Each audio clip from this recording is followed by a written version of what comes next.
Día de Mextrópoli, Festival Internacional de Arquitectura y Ciudad.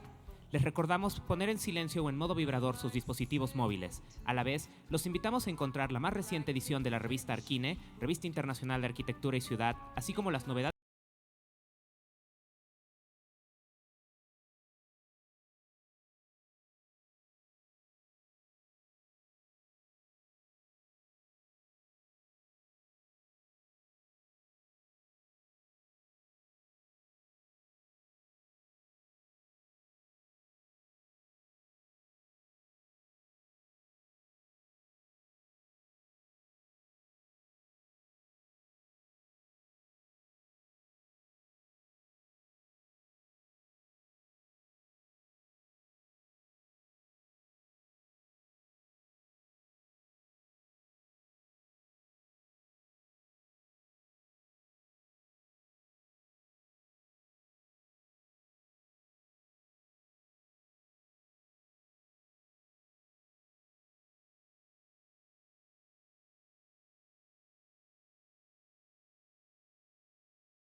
Buenos días. Ante todo, un agradecimiento a los organizadores de Mextrópoli, especialmente a Miquel Adrià, por esta invitación. Siempre es un gusto y una necesidad para los antropólogos conversar con los arquitectos, urbanistas y otros especialistas en ciudades. Y en este trabajo que hemos tratado de que sea transdisciplinario en los estudios que hemos venido realizando, sobre todo en la Universidad Autónoma Metropolitana a la que pertenezco, sobre la Ciudad de México y sobre Tijuana, también sobre algunas otras ciudades del país, especialmente la relación entre oferta y consumo cultural. Hemos visto la importancia de darle mucha atención a los imaginarios urbanos. Quisiera proponerles hoy un ejercicio un poco distinto, que es un relato de ficción, donde los imaginarios nos llevarán a otro momento de nuestras ciudades. El arqueólogo chino, cansado de trabajar en excavaciones para extraer libros de contabilidad e informes sobre desastres ecológicos escondidos por empresas fraudulentas, se puso a estudiar español en 2027. Si tantos banqueros y dueños de inmobiliarias se habían ido a Occidente para evadir la persecución del gobierno y centenares de miles de empleados de las empresas quebradas migraban para radicarse en ciudades europeas y latinoamericanas, él buscaría especializarse en culturas urbanas de América Latina con la esperanza de regresar al Instituto de Estudios Iberoamericanos de Shanghái, en expansión desde que las corporaciones mineras y turísticas chinas descubrieron el potencial de esos países. Al ganar una beca en 2031 y viajar a México, Sao Paulo y Buenos Aires, descubrió que las burbujas inmobiliarias en esas metrópolis tenían semejanzas y diferencias con las de su país. Mientras en China había pocas disciplinas abocadas a estudios urbanos, en América Latina los sociólogos, antropólogos, economistas y arquitectos convertidos en urbanistas habían formado equipos multidisciplinarios, construían objetos que no pertenecían a ninguna ciencia y captaban mejor las alianzas ocultas entre especulación inmobiliaria y corrupción de gobiernos que dejaron barrios enteros sin vender. Las explicaciones sobre las catástrofes urbanas aún no revelaban claro qué predominaba. Si el haber destinado las ciudades a polos industriales, a los pocos años dejarlas atrapadas en la precariedad de la desindustrialización neoliberal, o fomentar emprendimientos creativos de diseño y gastronomía en fábricas y talleres reciclados. La renovación urbana se hallaba en la estetización de fachadas y torres elevadas contrariando a los vecinos y el uso del suelo, como sucedió en Palermo, en Buenos Aires, en La Condesa y Roma, en la Ciudad de México, o se manifestaba más bien en la huida de inversores fuertes a Puerto Madero o Santa Fe, invenciones corporativas en los bordes de las ciudades en las que casi nadie quería vivir. Estas mutaciones erráticas atraían tanto por su complejidad empírica como por los imaginarios que incitaban. Había dos tipos de imaginarios. Algunos equipos reunían a técnicos y políticos para proyectar cambios en las ciudades, divagando sobre lo que podrían ser en 2050. Otros, integrados por antropólogos especialistas en estudios culturales y arquitectos, exploraban las fantasías de los ciudadanos que oscilaban entre sospechar catástrofes y registrar los olores y colores, los paisajes y graffiti que distinguirían la marca de cada urbe. En este primer viaje a las 3 metrópolis elegidas, el desorden y lo que seducía era infiel a aquellas proyecciones, pero no entendía por qué habían fallado. Como arqueólogo no le atraía tanto cómo se narraban ahora esas ciudades por sus habitantes y sus turistas, sino comprender aquellas descripciones y anhelos de las primeras décadas del siglo XXI y los desacuerdos con lo que observaba 30 años después.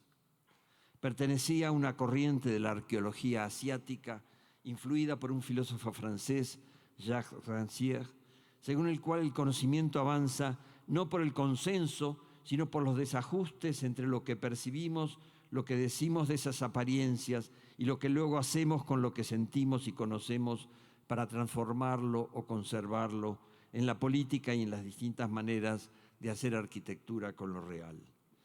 Las ciudades eran zonas fecundas para averiguar el desvanecimiento de las utopías, qué dramaturgia del desastre las había reemplazado. Hacía décadas que el urbanismo había abandonado el pensamiento utópico, pero todavía vibraba en ciudades donde cabían 200 o 300 culturas, por ejemplo Londres o la Ciudad de México, ingeniándose para sobrevivir entre ellos o para traficar con urbes alejadas desde que la globalización, como se la llamaba en aquellos tiempos, acercó a los occidentales con los asiáticos, árabes y africanos.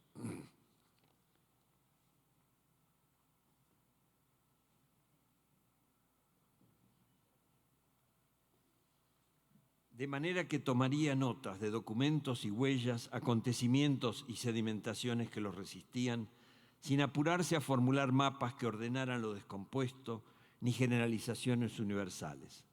En 2020 ya era evidente el fracaso de la ansiedad teórica emergente cuando pasó el entusiasmo por las fragmentaciones posmodernas y científicos o filósofos buscaban un sentido de la totalidad a la medida de las megaconcentraciones empresariales, como hicieron Boltanski, Chiapello o Harry Negri. Ni totalizaciones ni fragmentos. ¿De qué se trataba entonces? Por ahora prestaría atención a los usos discontinuos que las personas fueron haciendo en aquel tiempo del espacio diseminado, los soportes y las redes. Filmaría en su viejo iPhone 27 las escenas actuales perturbadas por la densidad, lo visible y lo intrigante. Ya vería después cómo contárselo al Consejo de Investigaciones chino para que lo aprobaran como informe científico. Antes de viajar, mientras se aburría en las colas que desde hacía una década se acumulaban en las embajadas de los países americanos en Beijing, comparaba esas multitudes de comerciantes y turistas que tramitaban pasaportes y visas con los congestionados desplazamientos de las metrópolis. Estaba leyendo ahora en su iPad un estudio de dos antropólogos mexicanos, Federico Besser y Raúl Nieto, que en 2015 analizaban la nueva geografía de las que llamaban formaciones urbanas transnacionales, o sea, unidades de convivencia y comunicación que irrumpieron en aquellos años. Las más conocidas eran las ciudades fronterizas, conjuntos de poblaciones bio-trinacionales como Tijuana, San Diego o Ciudad del Este, donde Argentina, Brasil y Paraguay estaban a la vez divididos y enlazados por las fronteras. También crecieron formas geográficas interrelacionadas que no son contiguas en el territorio, por ejemplo, las calles transnacionales, formadas por vecinos que después de emigrar siguen teniendo vínculos de reciprocidad o de parentesco en los barrios chinos o mexicanos en Nueva York y Chicago, las comunidades bolivianas en Buenos Aires, los peruanos en Japón. Desde principios del siglo XXI, esas redes transnacionales no solo eran armadas por corporaciones voraces, sino mediante la expansión mundial de traficantes de refugiados y empresas informales. La competencia entre las economías legal e ilegal duplicaba el caos y lo propagaba. Vio fotos de centenares de puestos ambulantes instalados en las aceras que alteraron desde el siglo XX la circulación urbana más que la proliferación de coches y motos. También los comerciantes de Tepito en México y La Salada en Argentina, donde los nativos compartían el espacio con coreanos, chinos, árabes y comenzaron a viajar varias veces al año a Shanghái y a Dubái. Instalaron allí sus oficinas, compraron secciones de puertos, de donde salían y llegaban copias de bolsas Louis Vuitton, zapatos y juguetes apócrifos, películas y videojuegos piratas. La informalidad, crecida en cada urbe desde que los sindicatos perdieron afiliados y los estados desregularon la propiedad intelectual y el uso del suelo, dilató su desorden al tráfico global. El mundo de las copias ilegales, de los edificios de 30 pisos construidos con permisos gubernamentales comprados, fue desplazando al comercio de las grandes marcas o asociándose con ellas. Eran las palabras caos y desorden apropiadas para designar estas perturbaciones del tráfico y la ecología. En China, desde que la contaminación había subido en la primera década del siglo XXI, del límite admisible de 150 a 700 microgramos por metro cúbico, el arqueólogo recordaba que había dejado de ir semanas a la escuela. Niños y adultos salían a la calle con tapabocas, las fábricas interrumpieron su producción 2 meses para hacer posible las Olimpiadas de 2008 en Beijing y Shanghái. Había entonces entre los chinos un debate que aún continúa entre dos racionalidades, la del desarrollo industrial y la de la supervivencia ecológica. Iba más allá un libro mexicano escrito por una antropóloga y un sociólogo urbanos, Ángela Giglia y Emilio Duo, que en 2008 descalificaron las interpretaciones de la Ciudad de México como escenario de la post-catástrofe y la explicaron como mezcla de lógicas estructurales y tácticas de sobrevivencia. El llamado caos llevaba secreto un orden, o varios. ¿Acaso no hay irregularidades en el comercio ambulante que hallamos todos los días en los mismos semáforos, donde tomamos el jugo de frutas, compramos las flores y nos ofrecen hasta mesitas y libreros?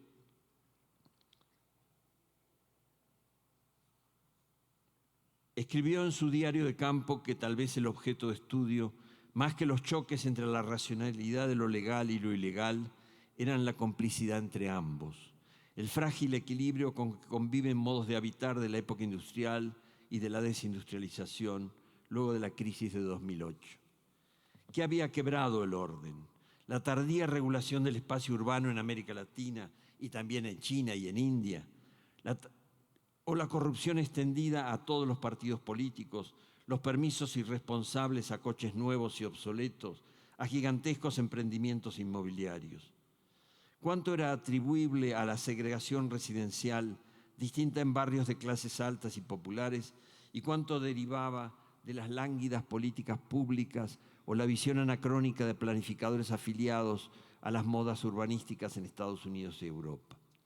Todo se complicaba debido a la transgresión de reglas de distintas épocas, superpuestas con hábitos informales que habían nacido como tácticas sin más horizonte que la supervivencia de un barrio de algunas familias. Las entrevistas que fue haciendo a los exfuncionarios de aquella época evidenciaban que no se había sabido elegir entre tácticas o combinarlas en estrategias, menos aún reformarlas para gobernar ciudades globalizadas. Todos habían preferido gestionar microórdenes locales en vez de hacerse cargo de renovar lo público. Tenía la impresión de que, más que una abundancia de imaginarios, se padecía el resignado acomodamiento a lo inmediato con que cada generación acumulaba riquezas, supervivencia e inestables cuotas de poder. Un día, viajando por el tercer piso del periférico de la Ciudad de México, desde donde ya no se veían montañas ni volcanes, solo luces en la densa niebla, se preguntó a qué aspiraban quienes imaginaron salir de los atascos de la tierra, inventando segundos, terceros y desde 2022 cuartos pisos, centros comerciales que imitaban obscenamente el High Line neoyorquino, teleféricos para comunicar las zonas de élite como Polanco y Santa Fe, o aminorar el enojo de los residentes en los cerros. En parte era huir a otro nivel, a una ciudad que durante 5 años sería distinta. Solo unos 5 años, como ocurrió con el videojuego Second Life. Pero lo que más le intrigaba era cómo imaginaban lo que dejaban abajo. Se le ocurrió entonces que habría que vincular las nociones arquitectónica y antropológica de densidad para captar otros movimientos de las ciudades, invisibles para quienes imaginan los planes de desarrollo. El debate urbanístico sobre la densidad urbana está protagonizado por la densidad edilicia. ¿Qué ganamos y qué perdemos al construir más edificios de viviendas, oficinas y centros comerciales en zonas hiperpobladas? Los movimientos de resistencia vecinal mostraron ya en 2015 que la construcción de más de 5.000 torres simultáneas en la Ciudad de México agregaba departamentos absurdos, como si ignoraran las decenas de miles que estaban desocupados. Unos pocos críticos indagaban el porvenir de la estética y el paisaje. La densificación degradará el espacio público, extinguirá las zonas verdes, pero era habitual que la discusión se centrara en la ocupación más intensiva del espacio físico. Desde una mirada antropológica, donde los usuarios son los protagonistas, se presta atención a la diversidad de conductas ensayadas para convivir en aglomeraciones urbanas. Le interesaba especialmente la diversificación de medios de transporte. Hasta fines del siglo XX se debatía cuánto debía haber de transporte público y cuánto de privado. Los medios de desplazamiento entre los que había que optar eran muy pocos. Ómnibus y metros por un lado, coches particulares y taxis por otro. Luego irrumpieron los nuevos sistemas público-privados como Uber y los coches de uso individual compartidos, el auge de las bicicletas y motos. ¿A dónde llevaba esta diversidad de recursos? A densificar las experiencias. Viajar una parte del recorrido compartiendo un vagón del metro, otro tramo como ciclista escurriéndose entre ómnibus y autos, y quizá a la noche, para aliviarse, pedir un Uber. La densidad de experiencias incita a relativizar las estadísticas. La pregunta no es solo cuántos viajan en metro, en peceros o en auto particular. Es necesario considerar cómo y cuándo se viaja. Pasamos así a registrar las experiencias que impulsan a los viajeros a habitar en una u otra zona de la metrópoli, según dónde pueden escoger mejor el horario para ir a hacer compras, la escuela en la que inscribirán a sus hijos, si los van a llevar en su propio coche y luego irán al trabajo en transporte público o compartido. Entre los estudios sobre la Ciudad de México, le había traído una investigación que analizaba imágenes de fotos y películas donde se documentaban los modos de viajar desde 1940.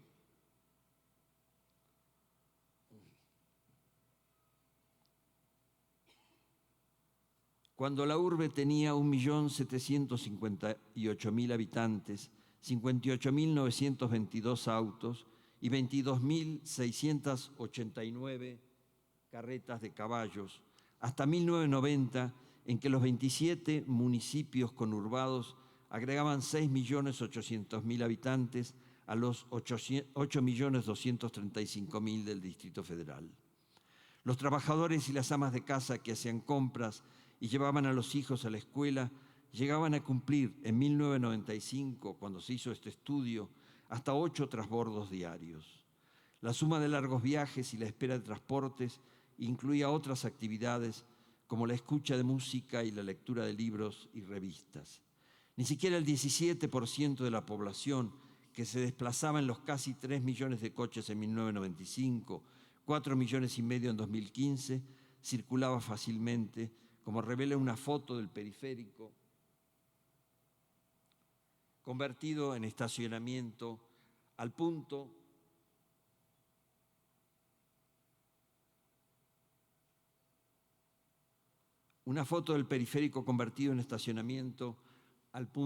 de que los vendedores ambulantes pueden comerciar con quienes van en autos y camiones. Cuando los investigadores hicieron grupos focales con viajeros intensos por la ciudad, repartidores de alimentos, comerciantes ambulantes, taxistas, madres que llevan niños a la escuela y también trabajan, la foto de esta vía supuestamente rápida fue una de las más escogidas. Al preguntar qué foto imaginaría más representativa de cómo se viaja, alguien sugirió una foto sobre el cansancio. Luego el arqueólogo dedicó varios meses a explorar una gran mutación ocurrida en Brasil.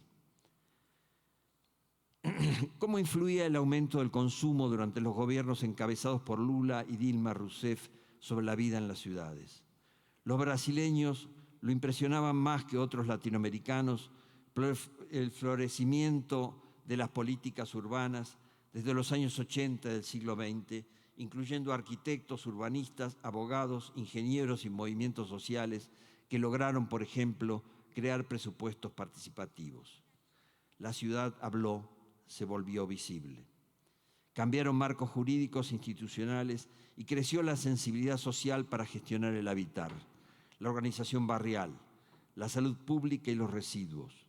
En cierto modo, esas políticas locales dieron forma luego a los programas nacionales de vivienda, becas familiares, agricultura para todos y luz para todos. El desempleo bajó y creció el consumo. ¿Por qué en junio de 2013 los estallidos sociales se centraron en la demanda de pase libre? Los cambios en la movilidad, sin inversiones adecuadas en infraestructura, sugerían una explicación. En 2001, el número de autos en 12 metrópolis brasileñas era de 11.5 millones. En 2011 subió a 20.5 millones. En el mismo periodo y en las mismas ciudades, el número de motos pasó de 4.5 millones a 18.3 millones. En Sao Paulo, la velocidad media de los 5.2 millones de coches durante la mañana era de 20.6 kilómetros por hora, como una bicicleta, y de 17 a 20 horas caía a 7 kilómetros por hora. El malestar de los autos inmovilizados, los accidentes de las motos, la contaminación agravada, fueron efecto de la política de empleo y aumento de la capacidad de consumo, más coches, más motos, mientras se priorizaba al mismo tiempo el transporte individual. Al leer otros estudios brasileños, al arqueólogo le parecían casi descripciones de lo que había hecho las mafias con las ciudades chinas. También por la incapacidad de los gobiernos de afrontar las contradicciones y el recurso a controlar el malestar con megaeventos como las Olimpiadas y el Campeonato Mundial de Fútbol. El urbanista Carlos Weiner concluía: si esto va junto a favelización, informalidad, servicios precarios o inexistentes, desigualdades profundas, degradación ambiental y congestionamiento, los megaeventos y meganegocios no pueden ocurrir sin megaprotestas. El arqueólogo vio en los periódicos de los años siguientes que las políticas de inmovilidad de fuga a segundos y terceros pisos, a teleféricos y helicópteros para minorías habían llevado a repetir en ciudades mexicanas, venezolanas y peruanas el mismo recurso agravado que el gobierno del PT aplicó en 2013. ¿Qué puede hacer con la inmovilidad una política ciega al núcleo del problema? Militarizarla. En las metrópolis donde la astucia de los resistentes hizo imposible que las fuerzas represivas contuvieran las protestas a nivel de calle, recurrieron a otro segundo piso, lanzar gases con centenares de drones. Sería útil comparar estos procesos con los de ciudades europeas o estadounidenses que habían inspirado las políticas urbanas de América Latina. Dos diferencias las alejaban.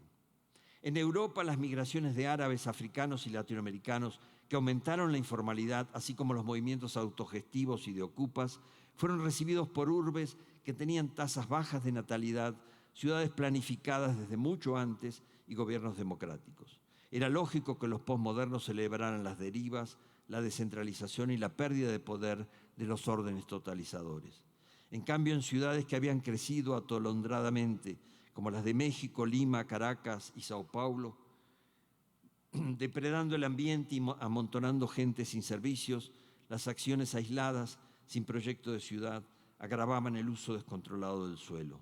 Se requería más bien actuar sobre el conjunto del mapa, lo que quedaba de él, limitar la voracidad cínica de los emprendedores inmobiliarios y de los saturadores de coches en el espacio urbano. La otra diferencia se debía a un proceso más reciente, la reversión brusca de las relaciones entre Oriente y Occidente. A partir de 2021, el crecimiento del desempleo agravó a tal punto el malestar en las sociedades europeas que varios gobiernos decidieron crear programas atractivos para trasladar a Alemania, España e Italia industrias que 30 años antes abandonaron estos países para instalarse en India, China y Corea. Migrantes occidentales nostálgicos y sus hijos vieron atractivo recuperar sus historias culturales originarias o se sintieron responsables de ayudar a los abuelos europeos incapaces de asumir las rentas y el copago de los gastos médicos. Fue relativamente sencillo para Petrochina, Toyota, Alibaba y Samsung desplazar sus oficinas y sedes productivas al centro y este de Europa. A su vez, en las grandes ciudades chinas e indias, las protestas por la contaminación volvieron necesario desindustrializar, cerrar fábricas de acero, carbón y cemento y reducir la densificación de las ciudades.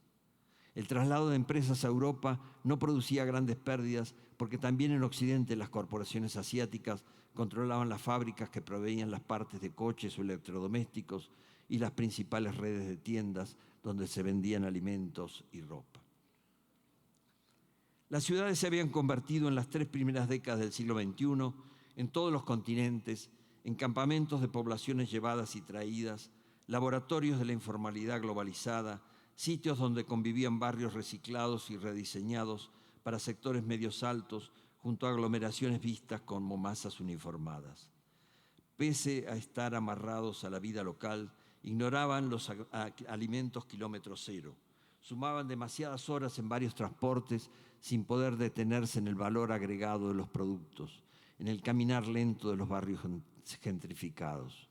En vez de descansar en las mesas de los bares con terrazas, sus experiencias de la ciudad corrían entre túneles del metro, comer parado en el puesto de alguna esquina, esperar el metrobús hasta que llegara uno con lugares libres y quizá leer o escuchar música en el iPod. A veces solo recorrían Facebook o las noticias de último momento para entretenerse, o algunos se limitaban a dejarse instruir por la publicidad del metro que proponía otros viajes. Cuidado con la contaminación, mejor compra tu caminadora y te la llevas a tu casa. Algunos tomaban un libro de los que ofrecía en las estaciones el programa para leer de boleto en el metro y se dejaban llevar por un autor, Efraín Huerta, que les hablaba de la entrañable ciudad negra o colérica o mansa o cruel o fastidiosa nada más, sencillamente tibia.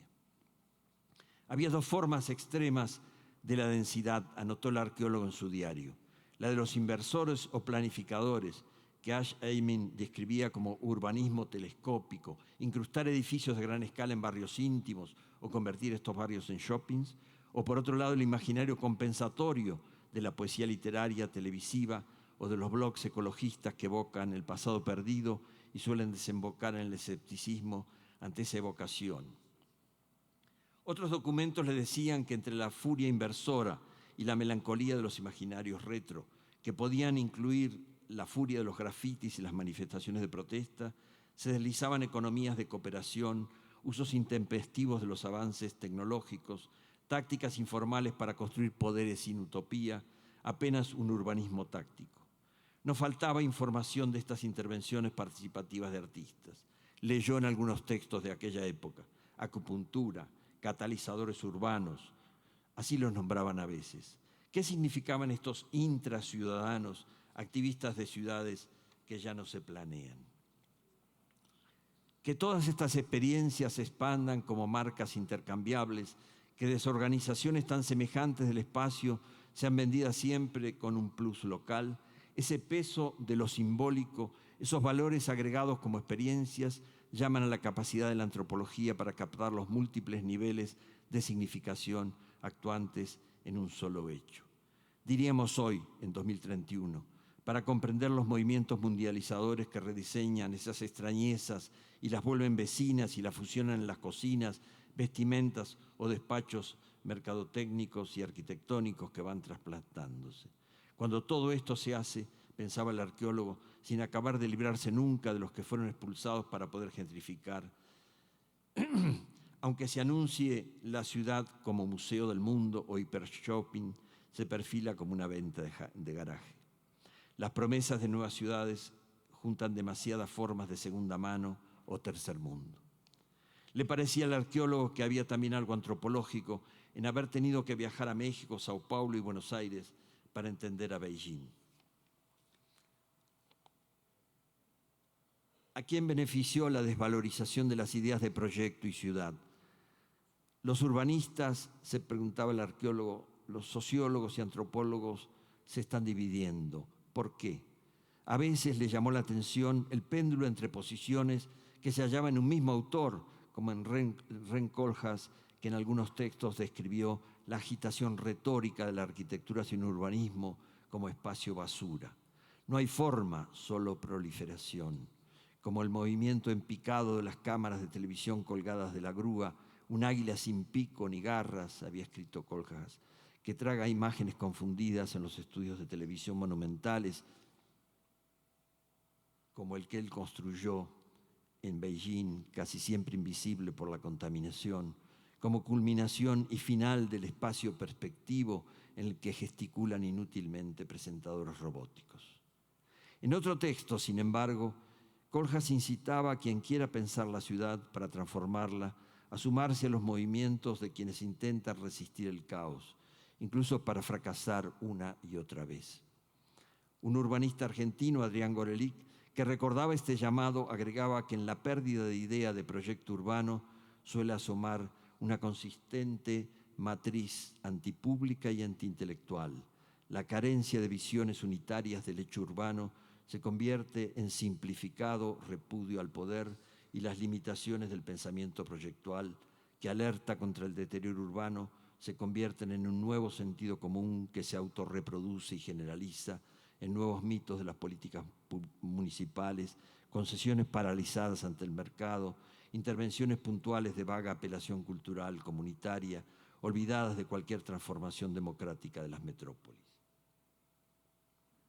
Una niebla espesa, como la que suele envolver al edificio de la televisión china, rodeaba la pregunta del arqueólogo de si todavía había tiempo para optar entre el espacio basura con pretendidas islas inteligentes y muchas ideas de ciudad donde la densidad de experiencias de culturas distantes, de migrantes que no pueden evitarse, hay una forma más allá de la compulsiva proliferación. Muchas gracias.